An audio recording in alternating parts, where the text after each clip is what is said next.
Now we are heading towards Chopta और ऋषिकेश से बस हमने एग्जिट लिया है और टूवर्ड्स हम चोपटा की तरफ जा रहे हैं यहाँ से। सो रास्ते में जितने भी हमारे अच्छे अच्छे पॉइंट्स व्यूज़ आएंगे तो मैं आपको दिखाती हुई चलूँगी। अच्छा, ये आपका रास्ता आता है, ये नीलकंठ की तरफ निकलता है नीचे टूवर्ड्स नीलकंठ। यहाँ से आपका आता है ये रहा, आपको नीचे आना है नीलकंठ के लिए। यहाँ से ऋषिकेश में करने के लिए आपको ये सारी एक्टिविटीज मिल जाएंगी। ये तपोवन से थोड़ा सा जस्ट ये आप लेके चलो तपोवन के अंदर ही है। तो यहाँ पे बंजी जंपिंग मिल जाएगी आपको करने के लिए, जाइंट स्विंग मिल जाएगा करने के लिए, रोप वे मिल जाएगा। ये सारी एक्टिविटीज है यहाँ पे करने के लिए। और इसी के साथ हम तपोवन में एंटर करते हैं। तो ये सारा तपोवन का एरिया आ जाता है और यहाँ पे सारे अच्छे अच्छे आपको होम स्टेज भी मिलेंगे।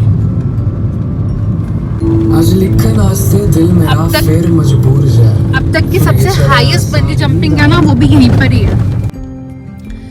सो अभी हम ऋषिकेश से निकल चुके हैं और हम चोपटा की तरफ जा रहे हैं। सो उससे पहले मैं कुछ आपसे शेयर करना चाहूँगी अपने पर्सनल व्यूज़ एंड एक्सपीरियंस। मतलब शांतनु और मेरे लिए ऋषिकेश ना बहुत ही अलग मायने रखता है। मतलब हम ऋषिकेश से इतना कनेक्टेड फील कर पाते हैं ना। मतलब हमें लगता है ना कि मतलब काम की भागा दौड़ी से अब लगता है कि यार हर किसी को रिलीफ की ज़रूरत होती है। लगता है ना कि ऐसा कहाँ जाएं, तो सबसे पहले माइंड में सिर्फ एक ही जगह आती है ऋषिकेश। मतलब बहुत सारे लोग ऋषिकेश आते होंगे, मतलब हर किसी को अपना एक अलग एक्सपीरियंस होता है। हम यहाँ पे सिर्फ सुकून ढूंढने आते हैं और हम सुकून के लिए यहाँ पर आते हैं। तो स्टिल अब हम यहाँ पर आए और हमें बहुत अच्छा लगा। जिस हम पीस को हम ढूंढ रहे थे हमें सीरियसली वो यहाँ पे आके मिला। ठीक है, उसके बाद हम साइड बाई साइड और बात करते हैं कि ऋषिकेश में क्या क्या चीज़ें हैं करने के लिए। यहाँ पे ऋषिकेश इज़ फेमस फॉर अपनी राफ्टिंग के लिए। सबसे ज़्यादा लोग यहाँ पे राफ्टिंग के लिए आते हैं, एडवेंचर के लिए आते हैं, जस्ट लाइक कि बंजी जंपिंग हो गया आपका, और आपका स्विंग्स हो गया, हाँ पैराग्लाइडिंग हो गया आपका, है ना। ये सब चीज़ों के लिए यहाँ पर आते हैं लोग। बेसिकली यही उनका मेन पर्पस रहता है। और साइड बाय साइड आप ये सोचो कि एक ऐसी जगह जहाँ पे आपको इतनी सारी मस्ती मिल जाए, इतना एडवेंचर मिल जाए और साथ साथ आपको एक डिवाइन सा फील हो, आप भगवान से मतलब कनेक्टेड फील कर पाओ। तो this is the best place जो कि हर किसी को विजिट करना चाहिए। और I am highly recommend you all कि यहाँ पे डेफिनेटली आओ, विजिट करो। आपको हर तरीके के यहाँ पे जस्ट लाइक कि होम स्टेज मिल जाएंगे रहने के लिए। आपको एक अच्छा एक लग्जरी लेना है तो लग्जरी भी मिल जाएगा, एक बेसिक भी आपको मिल जाएगा। बहुत सारे यहाँ पे ब्रांड्स हैं और इनफैक्ट कि आपके कपड़ों के काफ़ी सारे ब्रांड्स हैं, आउटलेट बहुत सारे हैं खाने पीने के। मतलब ऐसी कोई आपकी टेंशन वाली बात नहीं है। क्या कौन कौन सी जगह है मैं आपको बता देती हूँ। जैसे कि नीर वाटरफॉल बिल्कुल लक्ष्मण झूला से थोड़ा से आगे चलना है। कितने किलोमीटर चलना होगा Shantanu? Maximum half an 1 kilometre. मतलब ऑलमोस्ट आप लेके चलो 1 किलोमीटर का आइडिया लेके चलो, आपको इतना चलना होगा। तो मतलब इतना आपका ड्राइविंग रहेगा। उसके बाद आपका नीर वाटरफॉल है, वहाँ पे जा सकते हो। सेकंड आपका शिवपुरी, बिल्कुल ऐसा आपको गोवा वाला फील देगा, है ना। गोवा बीच देगा, गोवा बीच है वो। सेकंड आप नीम बीच जा सकते हो, वो भी बहुत अच्छा है। वहाँ पे सुबह मेडिटेशन के लिए बहुत सारे लोग आ रखे होते हैं। इनफैक्ट फॉरेनर्स की तो भरमार है वहाँ पे, फॉरेनर्स आ रखे होते हैं।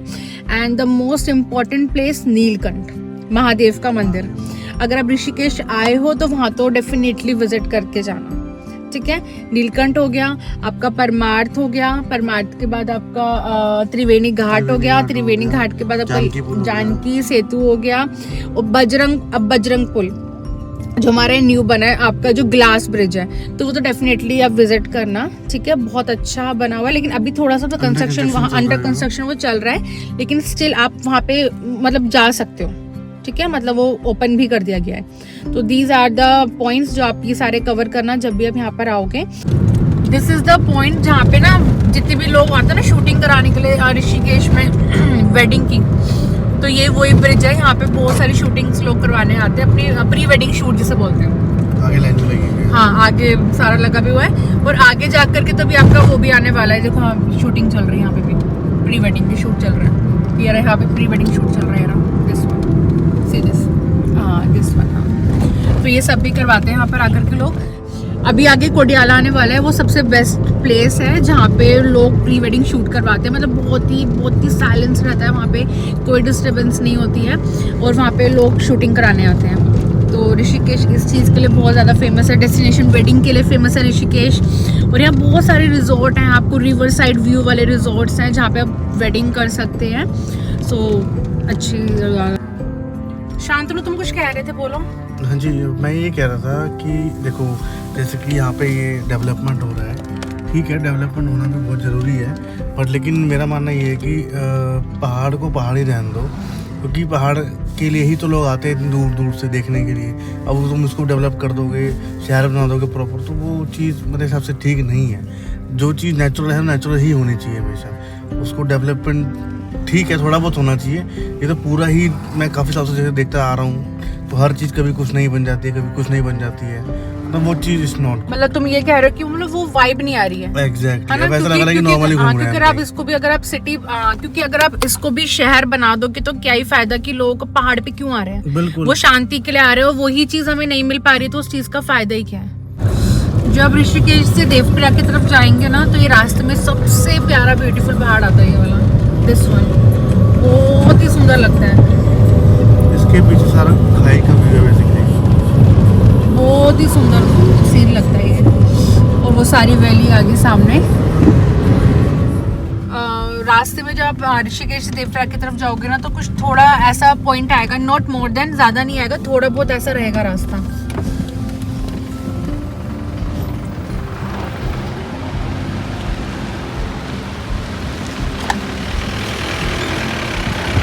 बाकी रेस्ट सारा रास्ता बहुत साफ है। ये थोड़ा सा एक पॉइंट आया था, बस इतना ही है, और उसके अलावा तो ऐसा कुछ नहीं है।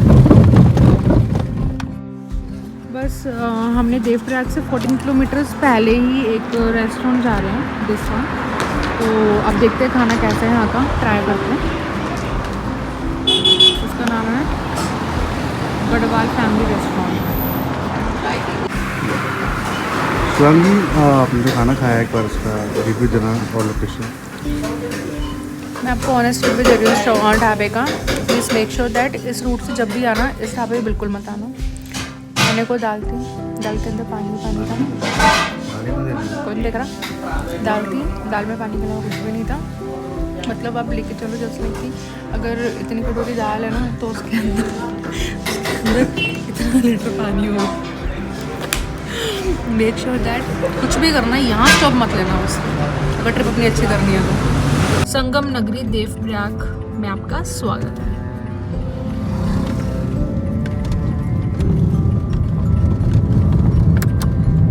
इट्स ऑलमोस्ट अराउंड, ऋषिकेश से देवप्रयाग का जो डिस्टेंस है 70 किलोमीटर्स का। So this is Devprayag. ये पूरा एक शहर है देवप्रयाग। इसके बारे में भी आगे आपको बताएंगे। एक बार आपको संगम के नज़ारे दिखाते हैं।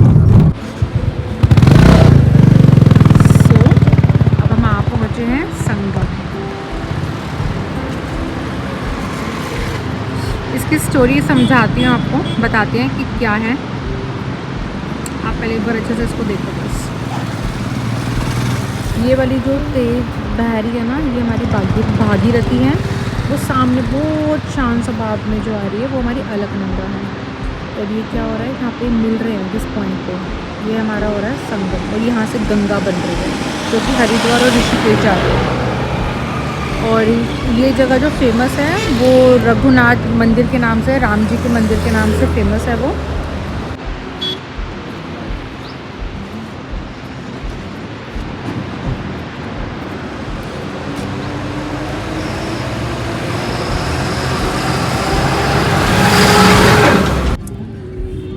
जैसे कि कल हम देवप्रयाग होकर आए थे, लेकिन मतलब मुझे ऐसा लगा कि इससे बेहतरीन और इससे अच्छी और इससे पवित्र जगह कोई नहीं होगी। जो कि मैं आपको एक छोटी सी एक कहानी बताने वाली हूँ देवप्रयाग की। सो बेसिकली क्या हुआ था, आपने देखा था 2 नदियाँ जा रही थी वहाँ से, भागीरथी और आपकी अलकनंदा। तो आपकी जो भागीरथी है वो मतलब बड़ा शोर करती हुई निकलती हुई जाती है। वो कहीं ना कहीं इन दोनों नदियों को ना सांस और बहू का भी रूप कहा गया है। जैसे कि आपकी भागीरथी होगी वो सांस का उसको रूप दिया गया, और अलकनंदा को आपका बहू का। सांस थोड़ी चंचल होती है, बहू शांत रहती है सांस के सामने, तो ऐसा कुछ बोला गया, इनका रिश्ता ऐसा बताया गया। तो जो भागीरथी है वो आपका गोमू ग्लेशियर से निकलती हुई आती है, और जो आपकी अलकनंदा है वो आपका रुद्रप्रयाग वाले रूट से निकलती हुई आती है, चलती हुई आ रही है वहाँ से। वो दोनों आकर के एक पॉइंट पर मिलते हैं जिसको बोलते हैं देवप्रयाग। वहाँ पे आके मिल रहे हैं दोनों, और वहाँ से गंगा ओरिजिनेट होती है, वहाँ पे गंगा बनती है, जो कि हमारे ऋषिकेश में आती है और हमारे हरिद्वार तक जाती है। लेकिन अब इससे पहले हम एक बात करते हैं कि देवप्रयाग, ये प्रयाग है, हमारे 5 प्रयाग हैं। आपका ये हो गया ये नंद प्रयाग, देव प्रयाग, कर्ण प्रयाग और विष्णु प्रयाग, सोम प्रयाग, ये हमारे सारे प्रयाग हैं। सबसे एंड वाला जो प्रयाग है, जो ऋषिकेश के सबसे पास पड़ता है और स्टार्ट होते हैं सबसे ऊपर से, सबसे एंड में जो आता है वो हमारा है देवप्रयाग। देवप्रयाग एक ऐसा प्रयाग है जहाँ पर आकर के गंगा मिलती है और वहाँ से गंगा बनती हुई जाती है। तो जो हमारा ये देवप्रयाग है वो जैसे कि आपको पता होगा कि जब युद्ध हुआ था रावण और राम के बीच में, तो रावण हार गए थे, तो लेकिन राम जी को बड़ा बैड फील हुआ। एक विद्वान ज्ञानी को मैंने अपने हाथों से मार दिए गए, मेरे हाथों के द्वारा वो, तो उन्हीं के नाम पे बहुत अच्छा रघुनाथ जी का मंदिर भी है हमारे देवप्रयाग में। तो वो जो मंदिर है उसका नाम है रघुनाथ मंदिर और वो राम जी के नाम से रखा गया। जब उन्होंने रावण को जब उन्होंने मारा था, उनके द्वारा रावण जब मार दिए गए थे, तो उन्होंने क्या करा, वो अपने गिल्ट को, उन्हें वो गिल्ट हो गया था, वो अपने गिल्ट को उन्हें रिमूव करना था। वो उस गिल्ट को अपना ख़त्म करने के लिए वो हमारे देवप्रयाग आए थे। देवप्रयाग में उनके पैर का ना एक चरण स्पर्श पूरा वहाँ पे वो निशान भी है, काइंड ऑफ इतना बड़ा एक उनके पैर का दिखाया गया कि कितना बड़ा चिन्ह, पद चिन्ह है उनका इतना बड़ा, वहाँ पे सब उसकी पूजा करते हैं आज अब इस टाइम पर। वही एक जगह थी जहाँ पे बैठ के उन्होंने अपना गिल्ट, उनका जो था, उन्होंने वहाँ पे बैठ के पूजा करी थी, है ना, तपस्या की थी वहाँ बैठ करके, और अपने गिल्ट को अपने ख़त्म किया था अपने अंदर से उस चीज़ को। जब वहाँ से वो करके फिर अपना आगे बढ़े, तो उसके आगे उन्होंने ऋषिकेश में आपका राम झूला, लक्ष्मण झूला बनाया। फिर आगे जा करके अब तो आगे जानकी सेतु भी बन चुका है, जो कि बहुत ही सुंदर है। और बस बेसिकली यही कहानी थी देवप्रयाग की। तो जब भी आप कभी ऋषिकेश आएँ तो कोशिश कीजिएगा कि आगे देवप्रयाग ज़रूर जाएँ। बहुत ही सुंदर जगह है, बहुत ही पवित्र जगह है। हर हर गंगे।